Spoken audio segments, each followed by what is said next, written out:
Welcome back, everybody. It is 20 glorious degrees and we're going to finish this off today. No, we're going to try to finish this off today. So the plan is I'm going to go from here at an angle up to the wall here, probably right about there, and put a hole in there. I want to do it at an angle so that when it rains, the rainwater drips down and doesn't drip into the building, drips away from the building. There's a coupler that goes in there, so I got to kind of figure out where exactly I want this and then drill a hole kind of in the center here. So I got a room for a 3-inch hole, and then the electrical will come out, electrical will come out here for part of it, and then that part of it's got to get connected. So in theory I'm just connecting a few wires and these things today, and then making sure I got everything and it works. So let's figure this out. Like that, and that's where it's going to hit. So I made a little mark kind of right in the center. That's about where I want that. And then what I'll do is I'll measure up from that hole and make sure I've got clearance on the inside and pop a hole in. All right, and we're about 21 inches up from that hole, and on the inside 21 inches up is right there, so that's good clearance. I'm going to mark that and pop a hole through. All right, so we got this thing here, which is the two parts. It has this part and then this part. It's made to go through a thick wall. I've got a little thin wall, so I think this is supposed to go on the outside. It's going to go on the outside for me. So what I'm going to do is put this up here, center that mark that I made, and trace a circle around there for a cutout, and then I'll slide that through once I get that cut out. So I'll trace this now and see if I can get that done. Okay, and actually I'm going to use this other piece here because it gives me more, I can hold it out here and get a better trace around the circle. So I'm trying to get that dot centered right in there and make sure that it's centered. You can see it's just on the edge of that little ridge on each side, so that should be good. So I'll mark that or put a circle around that, and then we'll cut it out. And it just occurred to me I won't be able to get the jigsaw. I don't have a 3-inch hole saw here, so I won't be able to get the jigsaw to turn around here, I don't think. So I think I'm going to be better off drilling a hole through here and marking it on the outside and then cutting that out. So that's what I'll do. All right, I got the thing on the outside here. It's going to be just as interesting because I got to work around these with the jigsaw. So we'll see. That's easier than working around the steel beam on the inside. I dropped my little thing down there. Oops. But that's what I use to make the circle here. It's a little bit off, but it doesn't really matter that much. So I'll go get the jigsaw. I made this hole big enough to get the saw blade through. I'll get the jigsaw and cut that hole out. All right, ladies and gentlemen, yet another hole in my building. This is getting to be a bad habit. Now let's see if this thing fits. Oh, look at that. All right, and then I'll probably put 1, 2, 3 screws in there, hold it in place, make it look all finished. We'll do that now. All right, and that's close enough to perfect. It doesn't matter. 3 is good. All right, now let's attach these. I'm going to read up and make sure there's nothing I'm supposed to put on these threads. It just seems like there should be, based on, you know, gas lines and water, but maybe not. Maybe this seal underneath here, that little seal there, is all that's needed. Can you see that? A little black seal. But I'll read up and make sure. All right, inside I've confirmed and reconfirmed that since these are quick connects and not flared fittings, there isn't anything you do. No Teflon tape or anything like that. And so now the challenge is I have to get this pipe to kind of come back and go through there. And it's not, terribly flexible stuff. So I think what I'm going to do is go on the outside of this, just kind of wrap underneath and go out there, because otherwise I'm not sure that I can get this to bend down here like it should. So we're gonna have to make a loop out here like that. And that's what I've got right now. So what I'll do is go kind of put those threads on, or get them so they're lined up on the outside, and then kind of make some final adjustments here so it's not just, this isn't just, flinging out into the middle of nowhere. We'll kind of wrap it around there. So we'll see if we can do that, make that work. All right, and there we are, finger tight, and I'm wondering if I want to tighten these down before I start messing around in there. Maybe, well, we'll see. I'm scared to tighten them down because if you get one shot at it, but we got to do it. So that's may as well tighten them down. All right, so we're supposed to have a torque wrench, which I have, and it's irritatingly, it's an open-ended torque wrench, so I had to order it special. You have to figure out what foot-pounds to use here based on the coupling size, the last two part numbers, -09, -06. So they also have us working on the one inside first. That's supposed to have been done already, but those are just finger tight up there. So I'm gonna bring the ladder in here. We're gonna do those first and figure out what the coupling size is. I don't know why this is made this way, but I hope there's a number on there. We'll see. Okay, so apparently we're supposed to be able to figure the coupling size. Now, what is a coupling? Is it the nut?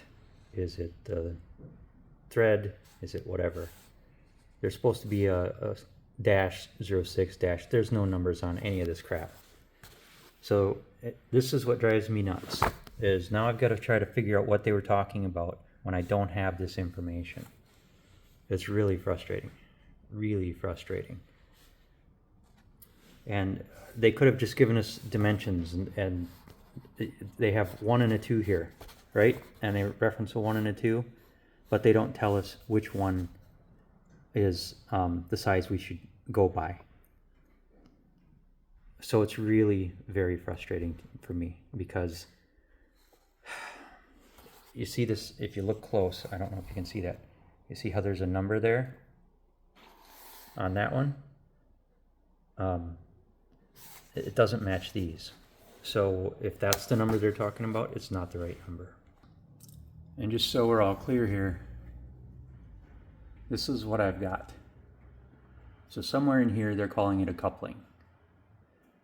I would think this is a coupling. I would think that this is the number they're talking about. But that's 816 something or other. Can't tell what it is.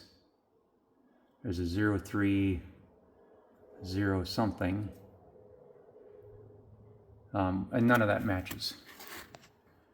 And up on this one, there just aren't any numbers anywhere. So I'm not sure. Is there something up here? You guys see a number? That's a, what does that end in? I have to take a picture and zoom in and rotate it. See if that's it. Hey, 5/8. See, it would have been nice if they would have just said whatever that is, but I don't know what these are. So as you guys were probably able to see, one of them is labeled FA09N and one of them is like 25047. And it's supposed to be -09, -12, -16. Last two part numbers on the coupling size. And so I don't have anything that matches that. And I get one shot at this, and it's not labeled. So I'm going to go see, I'm looking on the inside, I'm going to go see if it's labeled on the outside. Yeah, there's nothing labeled out there. I got this though. These were what was in there. M24 by 1.5, and this is M27 by 1.5. So the M24 and M27, I don't know. I'm going to see if those associate to these sizes somehow. Mystery solved.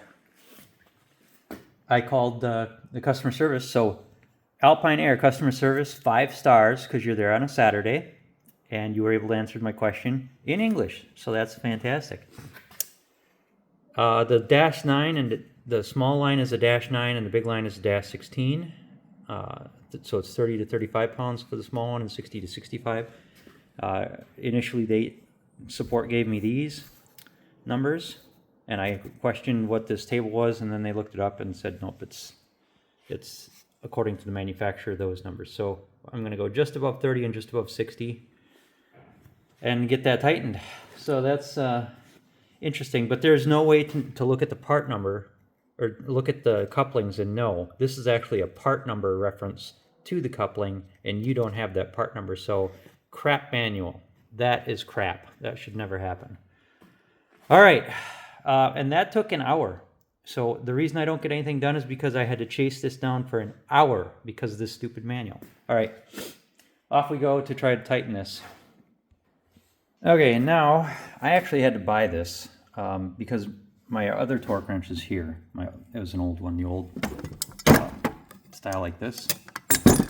And it's pretty imprecise, but it worked for as many times as I needed a torque wrench. But this, I need an open-end wrench, and I can't really get an open-end wrench to fit on there. I don't have those little claw foot things, and I was thinking I could get one of those little claw things. You know, I'm talking about the little socket claw things, but then that would change the point here, and I wasn't sure.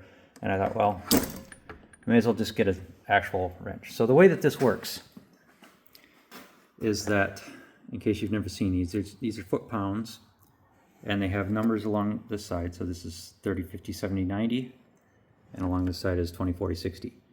So what you do is you spin this thing up, and I'll have to spin this up, but what we want to do is, since I'm doing the small one, we want to set it to 30 pounds, which this thing needs to be on the 30 pounds. So I'll just spin this up. Hold on one second.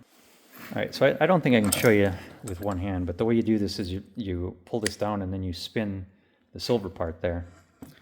And maybe I can do it here. So I'm at 30 pounds. You see how the 0 is at 30 pounds? So if I want 32 pounds, I will spin it like, pull this thing down and spin it like that. And now I'm at 32 pounds. And so that's what I'm going to do, is 32 pounds of torque for that small one. And we'll do those first and pray this works. Okay, actually, dramatic pause.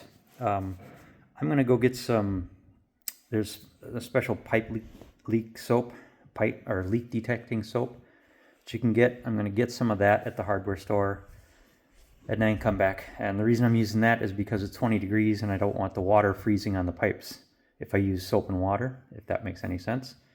So I'm going to go get that, and then we'll come back and tighten this up, and then I'll be able to test for leaks right away. All right, guys, and we are back with our micro bubble leak detector. Down to 10 below. All right, that's good. So the reason I didn't want to use water, for anybody who cares, which I don't know if you care, those are copper connections, and copper is a great thermal conductor. So it's going to transmit whatever the temperature is outside, which is about 20 degrees, right into this liquid. And that means that the surface temperature, or the surface tension of the water, would start to crystallize right away, and I need it to bubble. So that's why we got to do this, because and this is like $16. This is up here, this safety thing. It's so people don't steal. Because this is a $16 bottle of stuff, And you know who you are, the people who buy this, kind of pry this off, test your 2 leaks, fill it with water, and then turn it back. Don't do that. Don't be that guy. Do what's right when nobody's looking, okay? All right, so I'm gonna take this off. We're gonna get ready to tighten these connections and pray to God that this works. That's what it looks like. All right, so let's get this on and test it for leaks. All right, there it is tightened with this stuff on it. I don't see any new bubbles forming anywhere, and I dripped it all over here, so there was a lot of it up here. Let me pause that. Oh, throw some more up there. I don't see any bubbles. Do you guys see bubbles forming? It would foam right out like a piece of honeycomb. So I don't think there's any leaks. I'm gonna clean that up. I got stuff dripping all over. All right, so I learned something valuable here.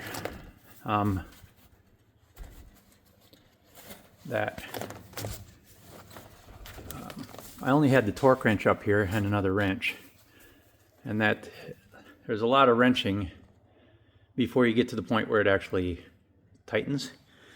And this torque wrench is very long, so it goes pretty slow, and that's not the right. I need like 2 crescent wrenches or adjustable wrenches to get it close, and then use this. The other thing is that 30 pounds of torque was more than I expected.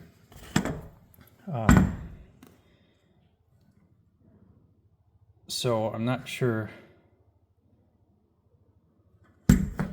if this thing, this is Newton meters. We've tested this before with a socket and it worked good, but I'm concerned about 60 pounds because putting 30 pounds of torque on there kind of, caused this copper to bend. I don't know how much, putting 60 pounds of pressure on this one seems like that's going to be a lot of torque. But I guess we'll do it. Well, the nut cracked. Didn't get to 60 pounds and the nut cracked. Unfrickin' real. Because this has been set. The stuff that was in there is set. God, what a frickin' mess. Couldn't handle the torque that their specs said. Their torque sheets are all screwed up. So that's probably the wrong frickin' torque. I tested that torque wrench twice to make sure that it was working. And now my whole damn system is screwed up. Well, we'll call support and see what they have to say. All right, and that is it for the day, guys. I've calmed down. I'm better. I called Alpine Air technical support, so this is the second time I've called them. And I gotta tell you, support 5 stars, guys. Whoever's in charge of support, 5 stars. And the reason I bought this unit, this Blue Ridge from Alpine Air, is because before I bought it, I looked up some common problems, and it was like a circuit board or whatever that goes out in these ductless mini splits. So the top 3 companies that I had, I called support and said that I had a bad circuit board. And their support was better by far than anybody else's. And so that has paid for itself, because what they're going to do is they're going to ship me a new line set. It's still going to be under warranty, even though they say when you back these out, it's not under warranty. But this thing just cracked. And to give you an idea, I didn't over-torque it. For everybody who's going to say, oh, you over-torqued it. No. So this amount here, you take up some by hand, and then I just used crescent wrenches, adjustable crescent wrenches, to get it until you start to feel the tension. And then I switched over to the torque wrench. And hold on a second. Okay, so I'm going to show you, before I did anything, I wanted to make sure that this torque wrench was right? So I calibrated it. Where is it? Foot-pounds. Can you see that? So I set it to like 60 foot-pounds. I tried at 20 and 10, two different measurements as well. So since this one has the adjustable wrench, I just adjusted it and put it on this one, and then went till it snapped. So I knew that 60 was 60 pounds. So no, I didn't over torque it. All right, and to be fair, it wasn't even close to 60 pounds. It was probably 10 pounds because I had just put, it had just started to get tight up there. And then I just did maybe a half a turn with the half a turn extra. And then I put the torque wrench on, did a half a turn, did another half a turn. So maybe it was, or actually like a third of a turn. So it was maybe one full rotation after it started to get tight, and it wasn't even probably 30 pounds of pressure yet. So it had to be just a defect in that. But I loosened that one. I'm gonna leave these on because they're kind of protected right now. And so I'm just gonna have to leave everything the way it is, and then wait for the new line set, which is supposed to be here in a couple of days. So I guess that's it for the video. I don't want to run this electrical out there because I gotta do a new line set, and I'll hook that electrical up last. Maybe I can do this electrical. I can probably hook up this electrical and get that taken care of, and maybe do the electrical. So we'll keep on with the electrical part. All right, so here is the cover for the electrical, and I didn't really take it off the right way. I took the whole thing off, which isn't exactly how it's supposed to go. So this screw is supposed to come out, and then this is the knockout. These are the knockouts. You connect, you put this on, put the knockouts in, and this part is off. So I'm going to take this apart and put it on the way it's supposed to be, and then I'll connect up the main line. They have the wiring diagram in here. Main power supply is L1, L2, and ground over there on the right side over here.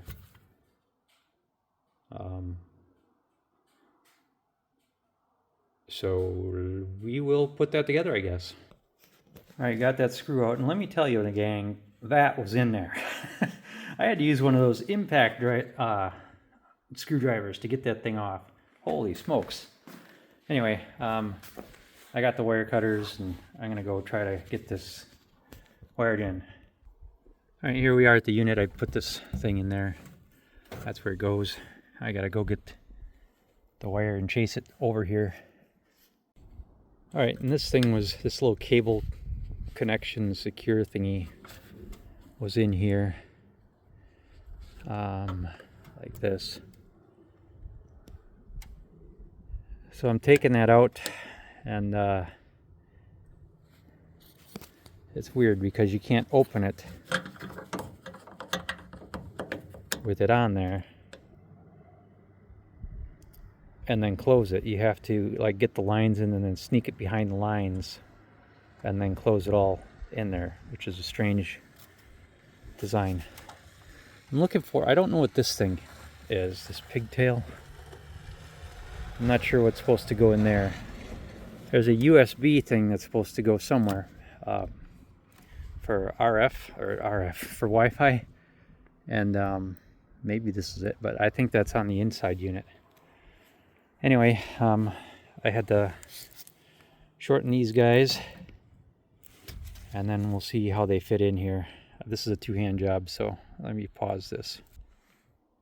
All right, and you see this little thing here? Again, it's a crappy little connection, and it would be a pain in the butt to get the wires in there. So I'm gonna go get a terminator, a wire terminator that's gonna fit that and my wires, I think. No, I'll just stuff them in there and see how it goes. God, why can't we just use regular freaking connections, guys? God. Making easy things hard. All right, let me see if I can get this wire in there. All right, so we got those in there. Now we're supposed to, in theory, snake this behind there. Guys, that is some engineer's pipe dream is what that is. There ain't no freaking way you're gonna get this in place. So apparently you're supposed to snap that off. I have no idea. It snaps off, but the lines come in over here. Those lines aren't gonna bend over to fit this thing. That's just...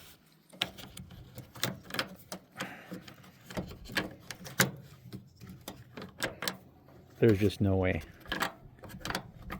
There's just no way that's going in there. So, seems like a pointless waste of plastic, but I'll get that in there. And then I gotta figure out this other one, because I don't know if it's supposed to, this black line that goes to the indoor unit, I don't know if that's supposed to be in conduit out here. I have to look up the code for that. So that's what I get to do now. Okay, conduit required. So what I'm gonna do is I've got this piece. I don't have a piece that's long enough, and it's gonna be like 390 perfectly whatever 90 degrees, so I'm not gonna do that. What I'm gonna do instead is take this, bend it just a little bit more, put an end on here, and I want this conduit to be at a slight downward angle so that there's a low point and a drip point right there, and I don't have it, you know, dripping into the shop, right? So just want that. Well, it can be almost level to the naked eye, but anyway, we're just gonna bend it just a little bit more, get a 90 degree, and then put this on there, and then deal with the inside. So if everything is right, hold on. I gotta shave some off on the inside, so I gotta do some measuring and cutting here, so we'll get that taken care of. All right, so here's what I'm gonna do. There's the conduit coming in. I'm gonna put a 45 on that and have it come over this way. Actually, I just need 145, don't I? Just 145 there.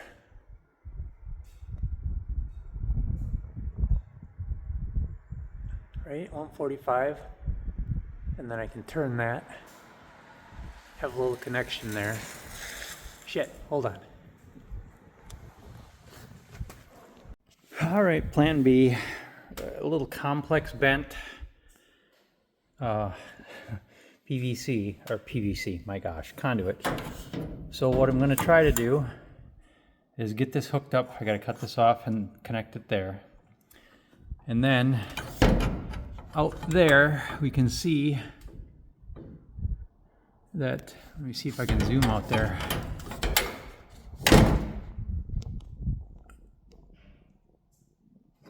Nope.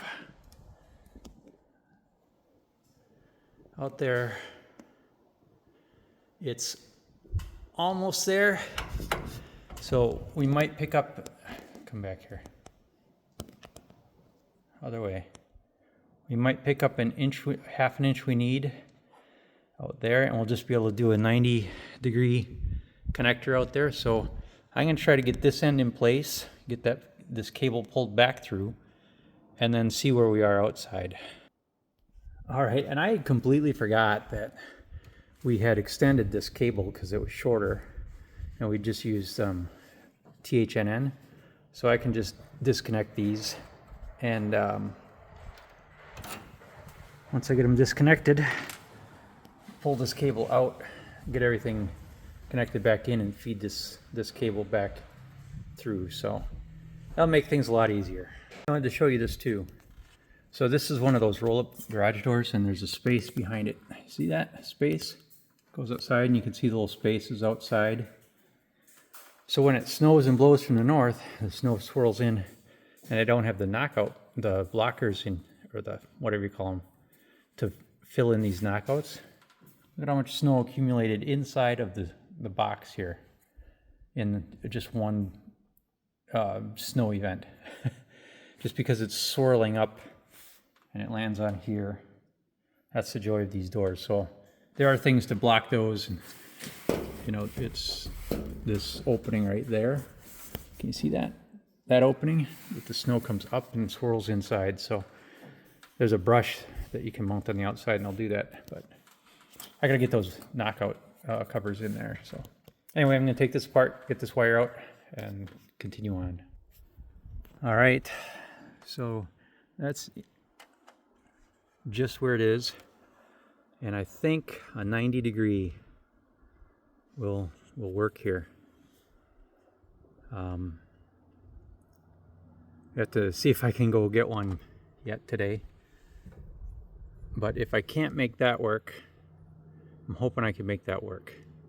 If I can't make that work, I can cut it off and go back here and move this over here, which would be a pain because you got wires crossing, but ideally I can get a 90-degree elbow that's gonna fit here. So let's go, hope I can find that. And then let me show you the inside real quick. So the inside just is conduit coming down and going in. It's not a perfect 90, but it's close enough for this, and that is going to be just fine. So let me go get a 90-degree elbow and make that work. Right back from the hardware store, and in my little town there's no such thing as a right angle that terminates. So we're going to have to cut like a 1-inch piece of conduit to stick these together, which is less than ideal, but you know what? Nobody cares.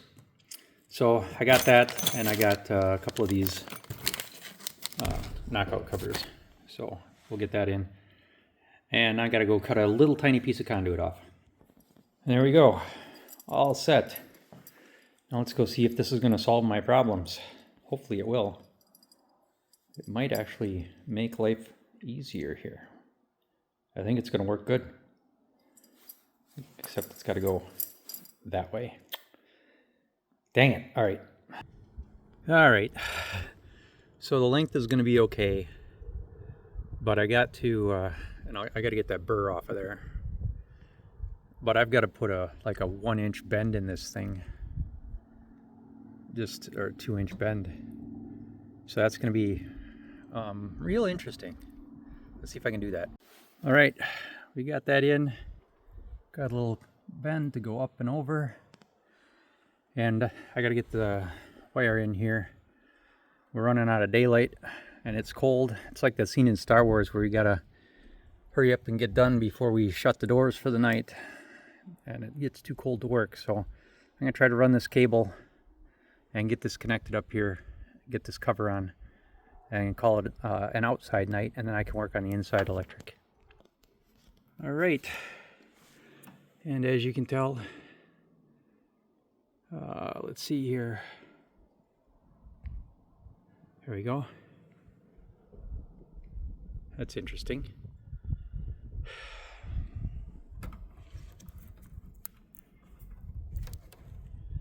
One, two, three, but I don't know if 1, 2, and 3 here. They've got red on 1, black on 3, and blue on 2. I don't know if that's the same colors they used inside. And electrical guys, they're just a dysfunctional bunch of morons. So, for instance, Phillips, square, flat. Guys, pick one type of screw and just stick with it. You guys are crazy. 9 screwdrivers to make an electrical connection. So I got to go back and figure out what connection, what wire went to what here. It's not about, it's that what were the colors on the inside corresponding to 1, 2, and 3. And then the ground is obviously the ground, so green. So I'll connect that green, then I'll have to go back and watch the video of what I put together, or just go pop that cover off on the inside real quick and see what the colors are. But we got her connected, and I just got to put this back together. And let me tell you, this is not fun as the temperature's dropping. It's getting unpleasant, so I'll try to finish this up quick. All right, and this is the cover where those lines are. Ah, crap, I gotta get that inside one off too. Hold on. Look at this, it's not the same, I don't think. 1 is red, 2 is black, 3 is white. So they switch colors on you. Guys, that's Bush League crap, man. Out there, go inside the unit, 1 is red and 3 is black. Here, 1 is red, 2 is black. Anyway, so my wires are 1 is red, 2 is black, 3 is white. All right, and I am double checking to make sure there's no goofy cross wire crap going on here, but 1 goes to 1, 2 goes to 2, 3 goes to 3. So 1 is red, 2 is black, 3 is white. All right. All right, let's see if we can. 1 is red, 2 is black, 3 is white. I just got to put the cover on, and we're going to call it a night. It's cold out here. And there we have it. That's it for the night. I'm going to clean up, call it a night. And then we'll attach this when it gets a little warmer. It's too cold to bend this plastic or whatever that is, and attach it to the wall. And then we'll do just a little bit of cleanup while the replacement for this line set is coming, and hook up the main wires. But that's all we're going to do. All right, that's it for now. We'll see you in the next session.